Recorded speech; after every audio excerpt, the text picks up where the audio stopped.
Ay, ay, ay, ay.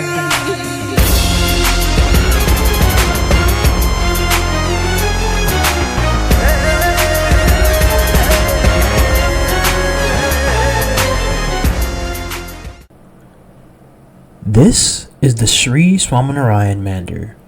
It is located in Atlanta and is a place of worship for those of the Baptist sect of Hinduism, which stands for Bocha Sanwazi Akshar Purushottam Swaminarayan Sansa. That was quite the mouthful, and we'll come back to what those words mean. But for now, I'd like to tell you a little about the history and construction of the Mandir. Construction was completed in the summer of 2007 through an astounding amount of volunteer work, approximately 1.3 million hours. That's a lot of free labor. Those who offer their time embody the spirit of this sect of Hinduism, which promotes selfless service, or seva. The temple is composed of limestone, marble, and pink sandstone, which contribute to the beautiful aesthetics of this place of worship. These stone bits were hand-carved and shipped from India, and assembled piece by piece, 34,000 in total, like a giant Lego set. Outside of the temple, I noticed coleus plants line the walkways. These plants are typically associated with luck, peace, and love, which are prominent themes in this temple, as we will find out. Also of note are the many pillars outside of the temple, which can be seen with intricate carvings. In addition to these, I noticed many deepastamba, or lamp towers. Although these ones are on the shorter side, they are said to invoke honor and divine light in Hindu worship.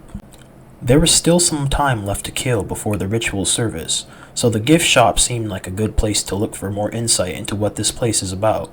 Inside were incense, books, and murtis, which are statues of deities. In the back there were also shrine cabinets available for those who want to take a murti and shrine home with them for personal worship in their own home. Now the time was nearing when the Rajbog Arti was going to take place. Raj means royal, and Bog means offering, so the Rajbog Arti is a ritual in which an offering is made to a deity. This ritual happens daily around noon, and many attend the temple during this time to make offerings to their deity. During this ritual, many chant and sing praises, asking for peace, love, and happiness. Unfortunately, I was unable to film this ritual. However, I was able to get audio of some of the ritual, which will be played later. The ritual took place in a wide room with many exquisitely carved pillars and a marble floor. I had to take my shoes off before entering the inner section of the mandir. Men and women were seated separately from one another in designated areas. I went and sat down next to some of the men, who were more than welcoming and left space for me and anyone else. Then something very interesting began to take place. They began chanting Om and singing praises to the gods. I was unable to understand the chanting because it was not in English, but I was still able to understand the meaning because I could feel a sense of peace in the room. The priests then rushed in and opened doors to reveal murtis. The main one that could be seen was Bhagwan Sri Krishna, who is a major deity of this sect and symbolizes strength, wisdom, and a playful nature. There were other murtis, but it was difficult to make out who they were due to the sheer number of people in the mandir. Surely Bhagwan Swaminarayan would be among them, as he is a key figure in the Baptist Hinduism sect, which its namesake originates from. I will now play some audio from the ritual.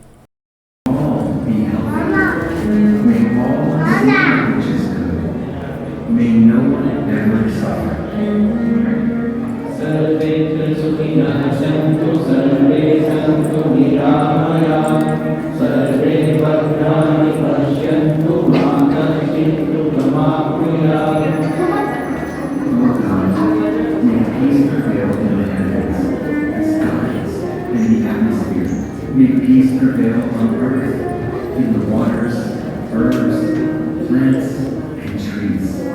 May the forces of nature be peaceful. May peace prevail among all realms of the universe. May peace, and peace prevail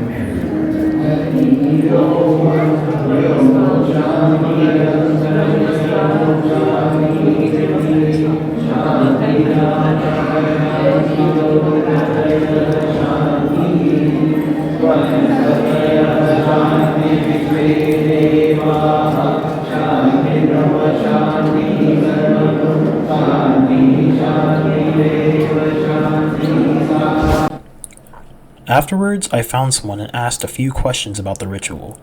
They were not comfortable with being filmed, so instead I wrote down their answers to the questions. What does the arti mean to you? Their answer: the arti isn't just a ritual, but a moment of peace. It allows me a moment to sit back and let the love of Bhagwan guide the rest of the day. How often do you come here? I try to come as often as I can, usually on the weekend for the arti, or during festivals or holidays. Finally, I asked him one last question. What do you think the most important thing is to take away from the arti for someone who might be new to such a thing? I would say devotion and connection. Not the ritual itself, but the meaning. Even if someone doesn't understand the words or the songs, you can feel the expression of love and gratitude to God. Afterwards, I felt a sense of inner peace and relaxation, which was quite nice. When first arriving, I admit, I was a little bit skeptical of what I might see and hear inside the mandir, but overall the experience was a positive and uplifting one that I would recommend to anyone, regardless of what they believe. Being able to immerse oneself in something out of the ordinary can be an eye-opening experience, to say the least. The mandir is open and welcome to the public, to people of all faiths and cultural backgrounds.